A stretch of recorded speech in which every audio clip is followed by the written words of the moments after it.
We said that glycogen synthesis is glycogenesis.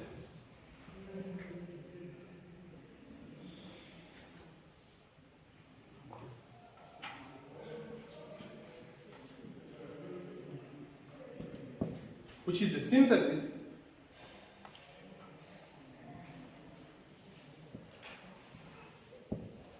and the process of breakdown of glycogen, we call it glycogenolysis,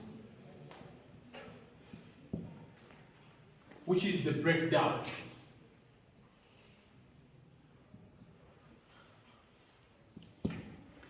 To carry out these two reactions, there are two special enzymes that are in play. The enzyme that does glycogen synthesis and the enzyme that does glycogen breakdown. So you basically just have to understand how these two enzymes are regulated in different circumstances, then you understand how this plays out and when this is going to happen.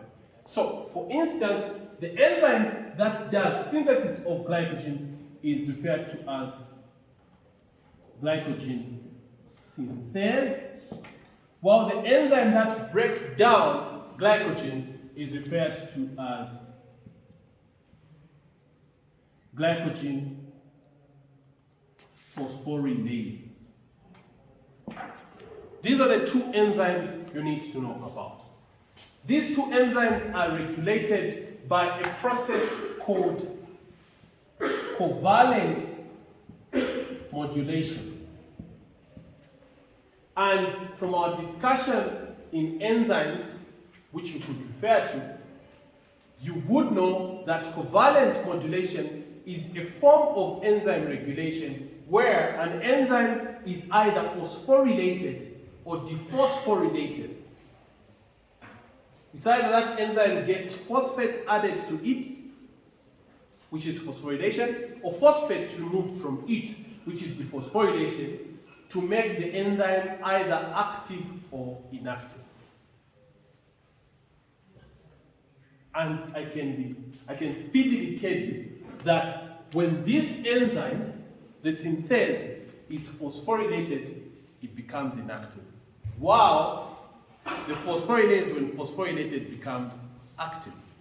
On the other hand, when the phosphorylase is dephosphorylated, it becomes inactive. The synthase, when phosphorylated, becomes active. You could have seen something like this happening in other reactions. In your glycolysis, you could have seen that there was a bifunctional enzyme which was working in a similar way.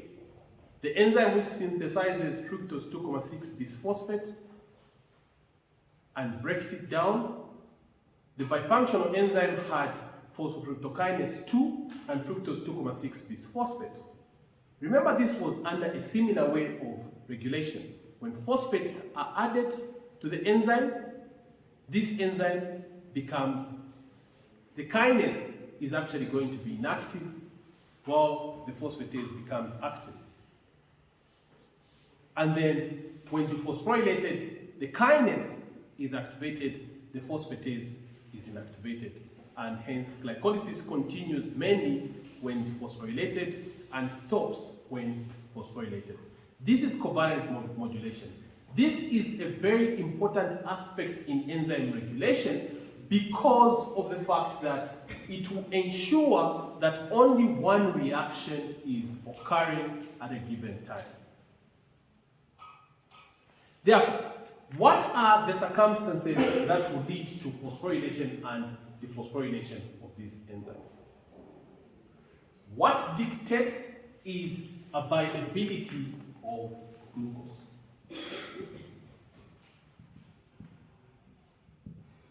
After all, we said glycogen is a homopolysaccharide of glucose.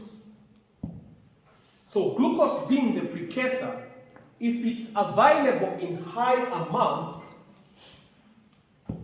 it will have its effects, and the effects of glucose being available in high amounts, as you could still refer to the explanation that I had done on the role of insulin, you will see that it will actually be leading to dephosphorylation of the enzymes, and therefore this enzyme becomes dephosphorylated and activated.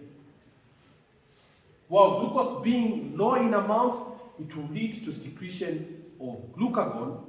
Glucagon leads to dephosphorylation of enzymes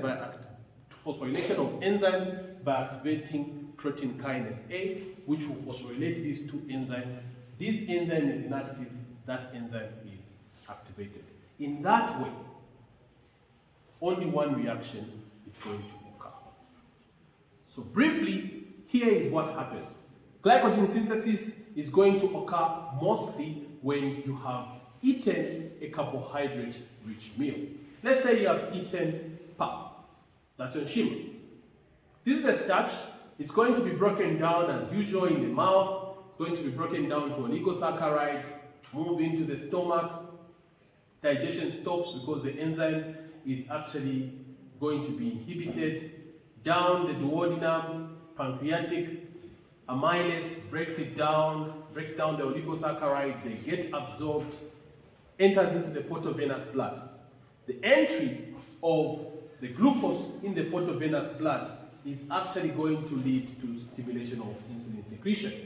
How it does so, briefly, the glucose is going to diffuse into the beta cells, which are the cells found on the pancreatic islets of Langerhans. The pancreas has cells on the surface. About 1 to 2% of these cells are actually going to be the beta cells. Then you also have the alpha cells, the gamma, delta cells, all of which will tend to stimulate, to secrete hormones, right? Alpha cells particularly will secrete glucagon, the beta cells secrete insulin. So what happens is that these cells, once glucose enters in them, the glucose which you had eaten and is now in your portovenous blood and ultimately in the peripheral blood, it will move in through the capillaries, ultimately diffuse into the beta cells, which have what we call GLUT2 transporters. When the glucose enters the beta cells, it will undergo a number of reactions. Particularly, it will be broken down through the glycolytic pathway, lead to production of ATP. When ATP has been produced, ATP is actually going to lead to activation of the potassium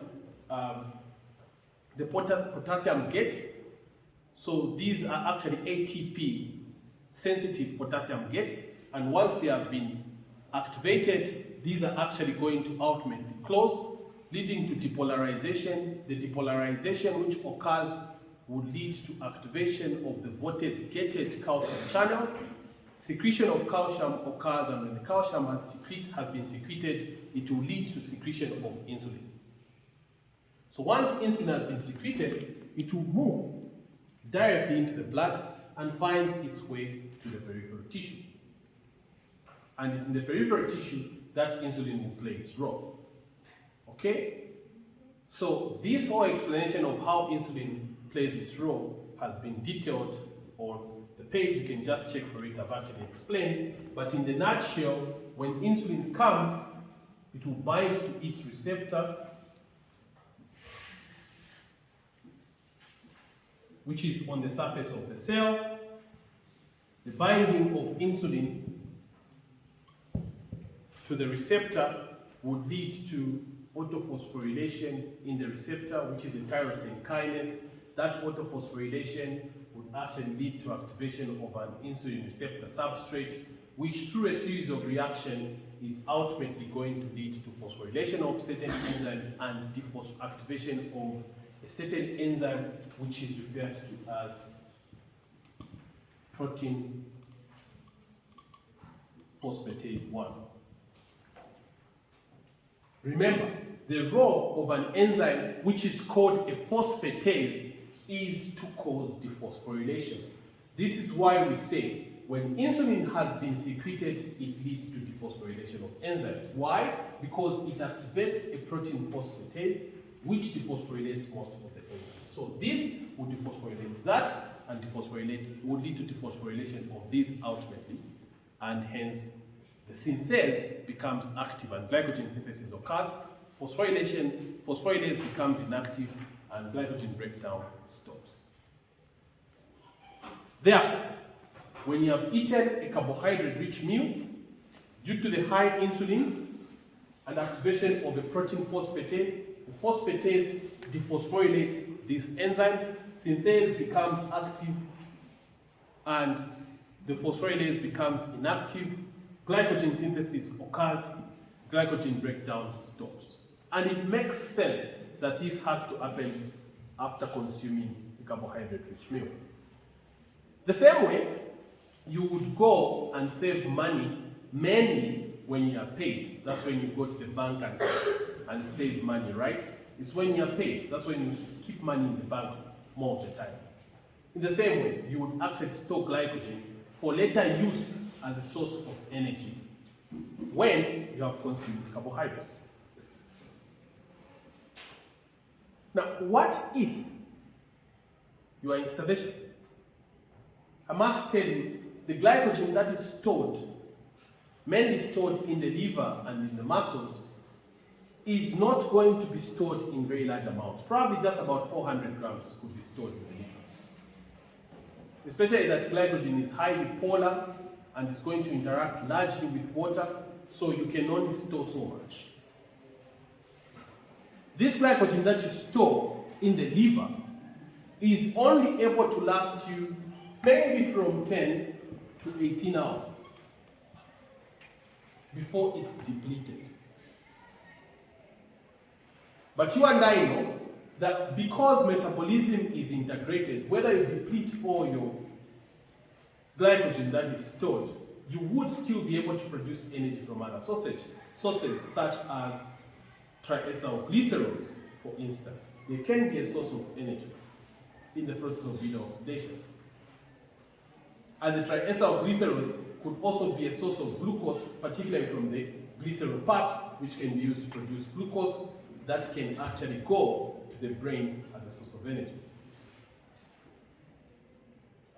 This also tells you why, however long you're going to starve, the body is going to homeostatically maintain the concentration of glucose, because it will be able to source glucose from different sources. One of them, or the first one, being from glycogen itself, and then the other one being from non-carbohydrate precursors such as lactate, such as triacylglycerols. All these, such as amino acids, they all can be converted into glucose and maintain the blood glucose for the purpose of the brain. After all, the cells in the brain are able to take up glucose not with the help of insulin, but based on the concentration of glucose in the blood. So in that case, the glucose concentration in the blood has to be maintained at a very steady concentration of about 5.0 is it 2.5 millimoles to about 5.0 millimoles. Normally, whether you stay without eating for a long time, your blood glucose concentration will be around there, because the glucose will be sourced from different other sources. Is that okay? So, what happens in a case of starving for a long time? When you starve, due to the absence of carbohydrates, you have not taken in carbohydrates into as your meal, what is going to happen is this.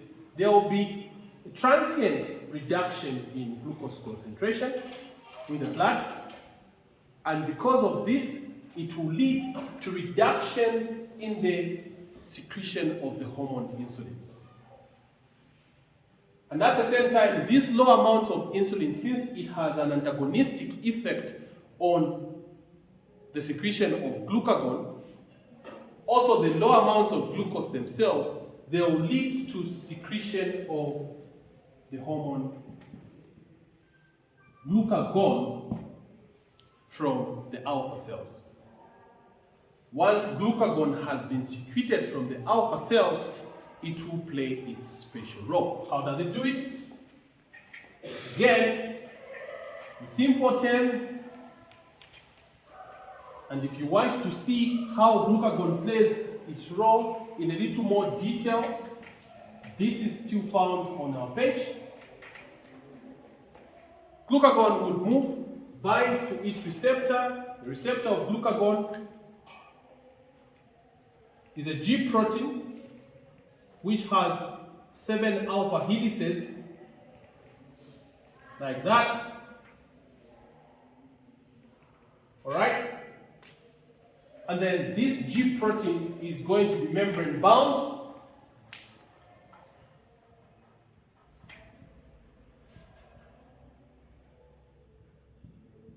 So let's say this is your membrane. And then closely positioned to this G protein is your enzyme adenyl cyclase. So let's say this is your adenyl cyclase.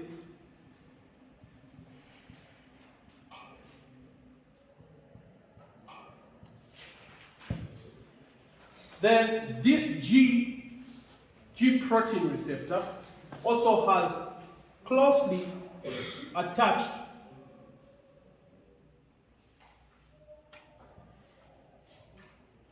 normally there will be an alpha subunit, a gamma, and a beta subunit, which without the binding of glucagon will have a GDP attached to it.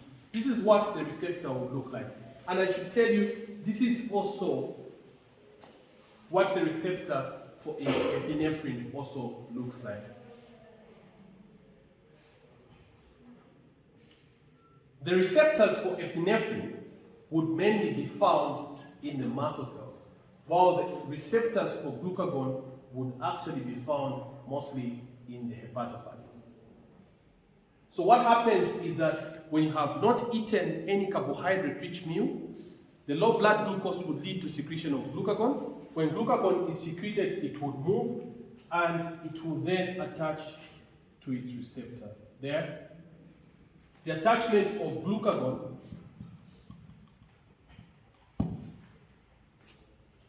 to its receptor is the one that will ultimately lead to the different kinds of reaction, where it will lead to stimulation of a second messenger called production of a second messenger called cyclic AMP.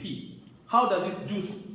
The binding of glucagon would lead to the movement of this alpha subunit, which will have a replacement of GTP, where GDP is. So this alpha subunit is actually going to be transferred and it will attach here with a GTP. This attachment of the alpha subunit will activate this enzyme, which we call adenyl cyclase.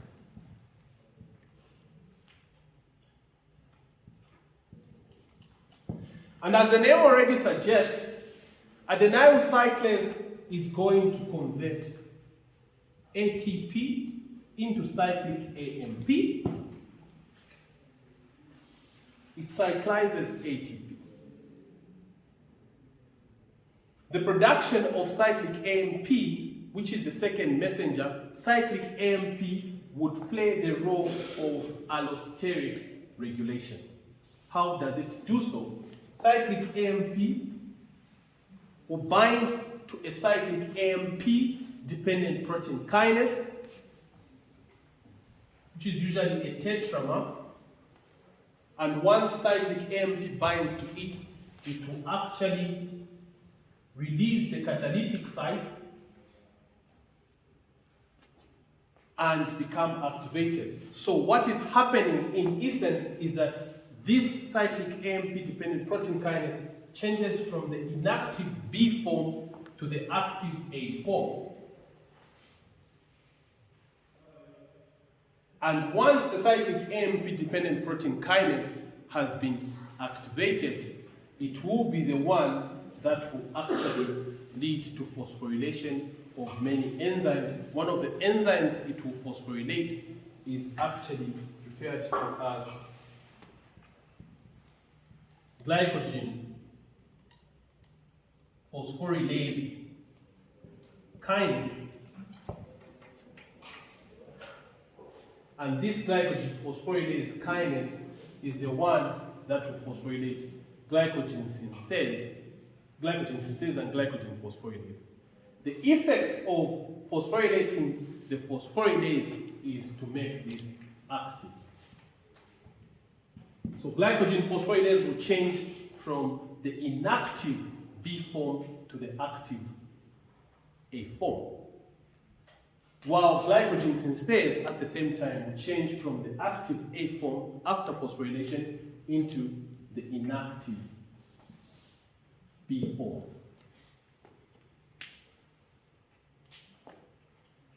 And this would lead to the breakdown of glycogen. And it makes sense because what is happening now is somebody has starved for a long time, their blood glucose concentration has reduced. The blood glucose has to be actually maintained homeostatically.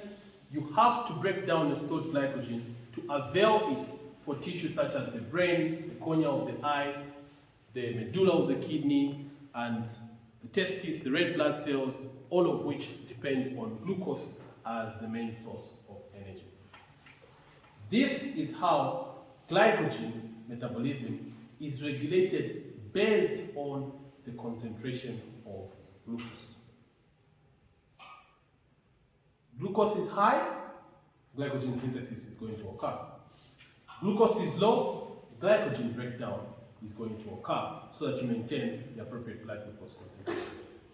After all, when the glucose concentration becomes high, one intermediate of glycogen synthesis, which is the glucose 6-phosphate, would also allosterically activate the enzyme which synthesizes glycogen. So in a nutshell, this is how glycogen synthesis will be regulated based on the concentration of glucose that you have. But there could be circumstances where this can also happen without the effect of glucose. For example, in the muscles, stimulation of epinephrine would actually do following muscle contraction and stimulation of the nerve stimulation leads to actually activation of secretion of epinephrine. This catecholamine, what it's going to do is that it will bind to glucagon, to bind to the G protein, the same way glucagon has done. This could be your epinephrine, and it will stimulate the adenyl cyclase in that way and also cause this mechanism to occur. Another case is where, due to binding of epinephrine on the alpha-adrenergic receptor, this could be on the beta-adrenergic, alpha-adrenergic receptor, it will lead to stimulation of secretion of calcium. And when calcium has actually been secreted, this calcium will bind to calmodulin, and then the calcium-bound calmodulin is the one that will bind to protein phosphatase A. The protein phosphatase A is the one that will go ahead and phosphorylate glycogen phosphorylase kinase and other enzymes. When they are phosphorylated, they will be activated for the phosphorylase and deactivated for the synthase. This kind of mechanism, which is based on the concentration of calcium from the sarcoplasm, is actually going to be hormone independent in that way. It just depends on the presence of calcium that is available. So, in a nutshell, this is what would determine the breakdown of glycogen so that there is availability of glucose for energy production. When you have low ATP, for example, such as a circumstance where you've used most of your ATP, you have high amounts of AMP. AMP is also able to bind to the protein kinase A. Activating protein kinase A, when it's activated, it will phosphorylate glycogen synthase, glycogen breakdown, glycogen phosphorylase rather, and synthase. Glycogen breakdown would start occurring and synthesis is going to stop. So that there is availability of glucose to be used as a source of energy, muscle contraction, and in circumstances where somebody is exercising vigorously. So in a nutshell, this is how the process of regulation of glycogen synthesis and breakdown is going to occur.